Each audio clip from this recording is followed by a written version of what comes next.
Dear students, আমি BM sir বলছি।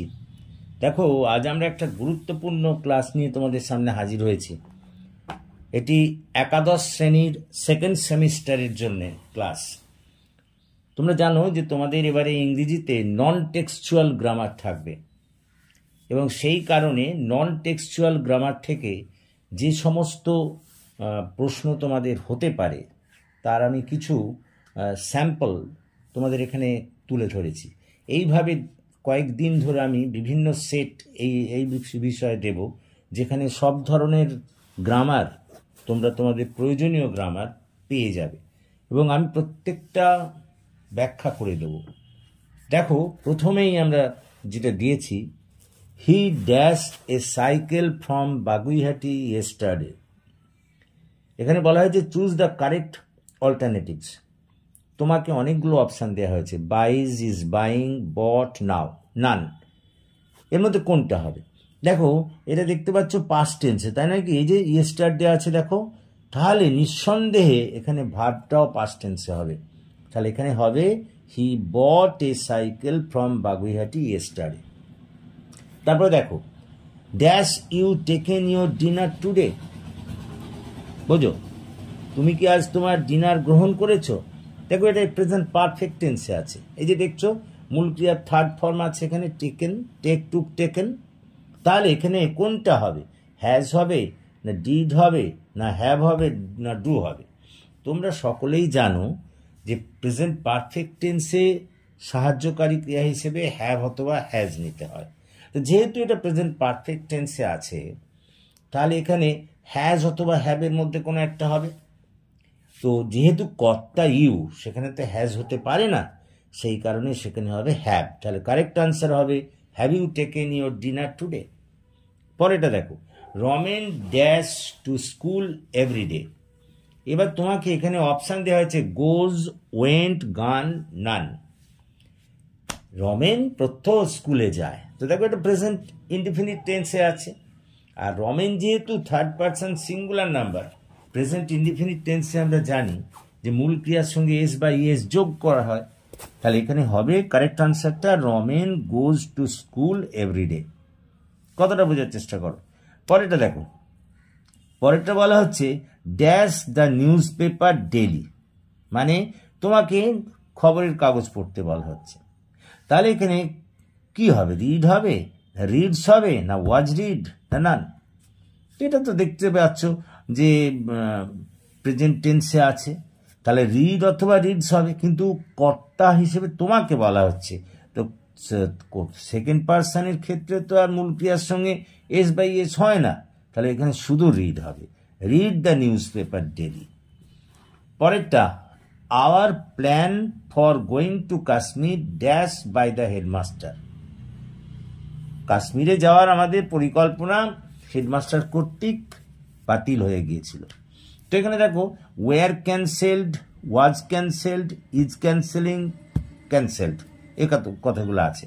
তো দেখতেই পাচ্ছ যে এটা প্যাসিভ ভয়েসে আছে। আর এটা ন্যাচারালি এখানে দেখো ওয়াজ ক্যান্সেলড হবে, ওয়ার ক্যান্সেলড তো হতে পারে না, কারণ হেডমাস্টার মশাই তো একজন। তাহলে ওয়াজ ক্যান্সেলড। তাহলে our plan for going to Kashmir was cancelled by the headmaster. তারপরে দেখো চেঞ্জ দ্য ভয়েস। এবার চেঞ্জ দ্য ভয়েস থেকে তোমাদের কতগুলো দিয়েছি। প্রথমটাই হচ্ছে চেঞ্জ দ্য ভয়েস অ্যাক্টিভ। জেনে রাখো, যেখানে কোনো কর্তার উল্লেখ থাকে না, সেক্ষেত্রে অ্যাক্টিভ থেকে প্যাসিভে নিয়ে যেতে গেলে লেট ব্যবহার করতে হয়।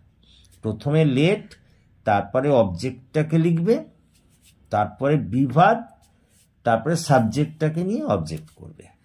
কতটা বোঝার চেষ্টা করো। আমি আবার বলি, শোনো ভালো করে।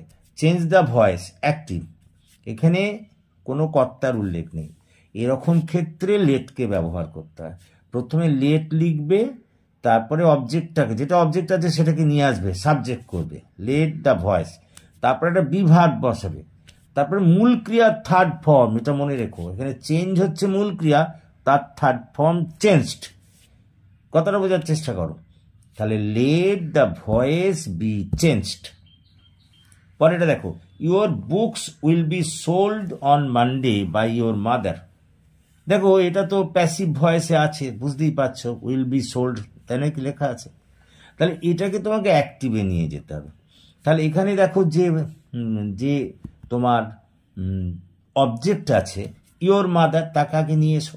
আর যেহেতু এটা ফিউচার ইনডিফিনিট টেন্সে আছে, বুঝতেই পারছো প্যাসিভে উইল বি আছে মানে এটা ফিউচার টেন্সে আছে। তাহলে ইয়োর মাদার উইল, তারপরে মূল ক্রিয়ার প্রেজেন্ট রূপ হবে, তাহলে উইল সেল। তারপরে এবার ইয়োর বুকস অন মানডে, তাহলে your mother will sell your books on Monday, এটা গেল অ্যাক্টিভ। তারপরে দেখো I saw a movie yesterday, আমি গতকাল একটা মুভি দেখেছিলাম, এটা অ্যাক্টিভে আছে, প্যাসিভে নিয়ে যেতে হবে। তাহলে দেখো প্রথমে অবজেক্টটাকে সাবজেক্ট করতে হবে, আমরা জানি তাই করতে হয়। তাহলে এ মুভি, তারপরে যেহেতু এটা পাস্ট ইনডিফিনিট, দেখো আই স মানে এটা পাস্ট ইনডিফিনিট, পাস্ট ইনডিফিনিট টেন্সে ভয়েস চেঞ্জ করতে গেলে ওয়াজ অথবা ওয়ার নিতে হবে। তাহলে এই মুভি ওয়াজ, তারপরে মূল ক্রিয়ার থার্ড ফর্ম, তাহলে সি স সিন, তাহলে মুভি ওয়াজ সিন, তারপরে একটা বাই, তারপরে যেটা সাবজেক্ট ছিল তাকে অবজেক্ট করতে হবে। আইটা যখন অবজেক্ট হয়ে যায় বাই মি, তাহলে a movie was seen by me yesterday, এটা প্যাসিভ হয়ে গেল। তারপরে দেখো everyone should do this work, এটা অ্যাক্টিভ, এটাকে প্যাসিভে নিয়ে যেতে হবে। তাহলে অবজেক্টটাকে সাবজেক্ট করো, তাহলে দিস ওয়ার্ক আগে যাবে। তারপরে শুড, যেহেতু এখানে সাহায্যকারী ক্রিয়া হিসেবে প্যাসিভ ভয়েস করার সময় শুড বি হবে, তাহলে দিস ওয়ার্ক শুড বি, এগুলো জেনে রাখো। শুড থাকলে শুড বি, উড থাকলে উড বি, এগুলো হবে। তাহলে দিস ওয়ার্ক শুড বি, তারপরে মূল ক্রিয়ার থার্ড ফর্ম, ডু হচ্ছে মূল ক্রিয়া, তার থার্ড ফর্ম হবে ডান, তারপরে একটা বাই বসবে, তারপরে যেটা সাবজেক্ট ছিল সেটাকে অবজেক্ট হিসেবে লিখতে হবে। তাহলে this work should be done by everyone, passive হয়ে গেল। তারপরে বলছে what are you doing now, তুমি এখন কি করছো, এটা অ্যাক্টিভে আছে, এটাকে প্যাসিভে নিয়ে যেতে হবে। প্রশ্নবোধক বাক্য, তাহলে দেখো ওই প্রশ্নবোধক বাক্যটা আগে রেখে দেবো হোয়াট, তারপরে এখানে যে টেন্সে আছে, দেখো প্রেজেন্ট কন্টিনিউয়াস টেন্সে আছে, তাই না, তাহলে তাকে আমরা যখন ভয়েস চেঞ্জ করব অ্যাম বিইং, ইজ বিইং অথবা আর বিইং নিতে হয়। তাহলে এখানে হবে হোয়াট ইজ বিইং, তারপরে ডু এর থার্ড ফর্ম হবে, মানে মূল ক্রিয়া তো ডু, তার থার্ড ফর্ম মানে পাস্ট পার্টিসিপল, তাহলে হোয়াট ইজ বিইং ডান। আমরা তো জানি প্যাসিভ ভয়েসে নিয়ে যেতে গেলে মূল ক্রিয়ার থার্ড ফর্ম করতে হয়, তাহলে হোয়াট ইজ বিইং ডান, তারপরে একটা বাই আসবে, তারপরে যেমন সাবজেক্টটা ছিল সেটা অবজেক্ট হয়ে যাবে বাই ইউ নাও, তাহলে what is being done by you now, clear, এটা হলো প্যাসিভ রূপ। এরপর আসছি transformation of sentences. The old man is too weak to walk along the road, এটা দুভাবে বলতে পারে, হয় অমিট টু এই কথা বলতে পারে, অথবা টার্ন ইনটু কমপ্লেক্স। জেনে রাখো যেখানে এরকম টু শব্দ থাকবে সেক্ষেত্রে তোমাকে কমপ্লেক্স সেন্টেন্সে নিয়ে যেতে গেলে ওই টুকে সরিয়ে দিয়ে শো লিখবে, তারপরে যেখানে টু থাকবে সেখানে দ্যাট লিখবে, বোঝো, যেখানে টি ডাবলও থাকবে সেটাকে সরিয়ে দিয়ে শো লিখবে, তারপরে যেখানে টু থাকবে সেখানে দ্যাট লিখবে, তারপরে ওই কর্তাটাকে নিয়ে আসবে বা তার প্রোনাউনকে নিয়ে আসবে, তারপরে প্রেজেন্ট টেন্সে হলে ক্যান নট, আর যদি পাস্ট টেন্সে থাকে কুড নট, তারপর যা মূল ক্রিয়া আছে সেটাকে বসিয়ে দেবে। আমি করছি, দেখো the old man is, to এর জায়গায় শো লিখলাম, তারপরে উইক, তারপরে টু এর জায়গায় দ্যাট লিখলাম, তাহলে the old man is show weak that, তারপরে দেখো ওই ওল্ড ম্যানের প্রোনাউন হিসেবে হি নিয়ে এলাম, তারপরে যেহেতু এটা প্রেজেন্ট টেন্সে আছে সেই জন্য ক্যান নট বসালাম। মাইন্ড ইউ, এটা যদি পাস্ট টেন্সে থাকতো তাহলে তুমি কুড নট বসাতে, কিন্তু এটা তো প্রেজেন্ট টেন্সে আছে ক্যান নট। তারপরে দেখো মূল ক্রিয়া ওয়াক, তারপরে যা আছে অ্যালং দ্য রোড, তাহলে the old man is too weak to walk along the road, এটাকে যখন তুমি কমপ্লেক্সে নিয়ে যাবে অথবা অমিঠ্যু বলবে, তুমি করবে the old man is so weak that he can not walk along the road. তারপরে দেখো it is very hot today, এটাকে এক্সক্লেমেটরি সেন্টেন্সে করতে বলেছে।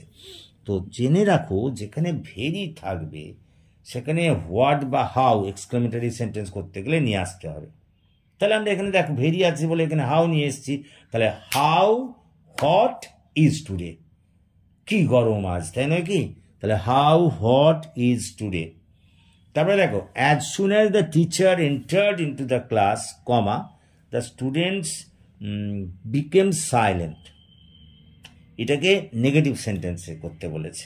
নেগেটিভ সেন্টেন্স জেনে রাখো একটা কায়দা, যদি কোনো জায়গায় অ্যাজ সুন অ্যাজ থাকে এবং সেটাকে তোমাকে নেগেটিভ সেন্টেন্সে নিয়ে যেতে বলে, তুমি চোখ কান বুঝে ওই অ্যাজ সুন অ্যাজের জায়গায় নো সুনার হ্যাড বসাবে, তারপর কর্তাকে লিখবে, তারপর মূল ক্রিয়ার third form, no sooner had, তারপরে কর্তা, তারপর মূল ক্রিয়ার থার্ড ফর্ম, তারপর যেখানে কমা চিহ্নটা আছে সেটাকে তুলে দিয়ে দ্যান লিখবে। দেখো আমি তাই করেছি, as soon as the teacher entered into the class comma the students became silent. আমি কি লিখছি দেখো, no sooner had, as soon অ্যাজকে তুলে দিয়ে নো সুনার হ্যাড বসালাম, তারপর দ্য টিচার কর্তা বসিয়েছি, তারপরে মূল ক্রিয়া এন্টার, তার থার্ড ফর্ম করিয়েছি এন্টার্ড, তাই তো? তাহলে no sooner had the teacher entered into the class, তারপর কমা তুলে দিয়ে দেন বসিয়েছি, দেন দ্য স্টুডেন্টস, তারপর যা আছে তাই বিকেম সাইলেন্ট। তাহলে হয়ে গেল no sooner had the teacher entered into the class then the students became silent. তারপরে দেখো only the students can do this work turn into negative. আর একটা নিয়ম শিখে নাও, যদি কোনো সেন্টেন্সে অনলি থাকে এবং তোমাকে সেটা নেগেটিভ সেন্টেন্সে নিয়ে যেতে বলে, একবারে চোখ কান বুঝে অনলিটা তুলে দিয়ে নান লিখবে, none but NONE none BUT but, only তুলে দিয়ে নান বাট বসাবে, তারপর যা আছে সবটা লিখে দেবে। তাহলে none but the students can do this work. পরেরটা he failed in the examination it was unfortunate, simple সেন্টেন্সে নিয়ে যেতে বলেছে। দেখো দুটো সেন্টেন্স আছে, আমরা তো জানি সিম্পল সেন্টেন্সে একটাই মাত্র ফাইনাইট ভার্ব থাকবে, তাই না? তাহলে মানেটা বোঝো, হি ফেলড ইন দ্য এক্সামিনেশন, সে পরীক্ষায় ফেল করেছিল, এটা খুব দুর্ভাগ্যজনক। আরে দুর্ভাগ্যজনক কোনটাকে বলা হচ্ছে? ফেল করাটাকে, ভার্বকে কোয়ালিফাই করছে। সেই জন্য আমরা আনফর্চুনেটের অ্যাডভার্ব, আমরা তো জানি ভার্বকে যা কোয়ালিফাই করে তাকে বলে অ্যাডভার্ব, তাই না? ওই আনফর্চুনেটের অ্যাডভার্বিয়াল রূপ আমরা লিখব আনফর্চুনেটলি। তাহলে unfortunately he failed in the examination. তো দেখো এটাই হবে কারেক্ট আনসার, তাই না? আচ্ছা, তাহলে দেখো আজকে আমরা তিনটে বিষয় নিয়ে তোমাদের এখানে পাঁচটা করে করালাম। একটা হচ্ছে চুজ দ্য কারেক্ট অল্টারনেটিভ, 2 নম্বর হচ্ছে চেঞ্জ দ্য ভয়েস, 3 নম্বর হচ্ছে ট্রান্সফরমেশন অফ সেন্টেন্সেস। তোমরা আমার চ্যানেল দেখতে থাকো, এর পরের যে সেট পরের দিনই আমি আবার দেব, সেখানে বাকি এরকম কিছু তোমার থাকবে গ্রামার, যেখান থেকে তোমরা বুঝতে পারবে কি ধরনের গ্রামার তোমাদের এবারে আসতে চলেছে। তো that's all for this day, thank you for watching and listening. So যদি তোমাদের এই ক্লাস পছন্দ হয়ে থাকে তাহলে প্লিজ এই ক্লাসের কথা তোমাদের বন্ধুবান্ধবদের মধ্যে বলো, তাদেরও এখানে জয়েন করতে বলো। So that's all for this day, have a good day.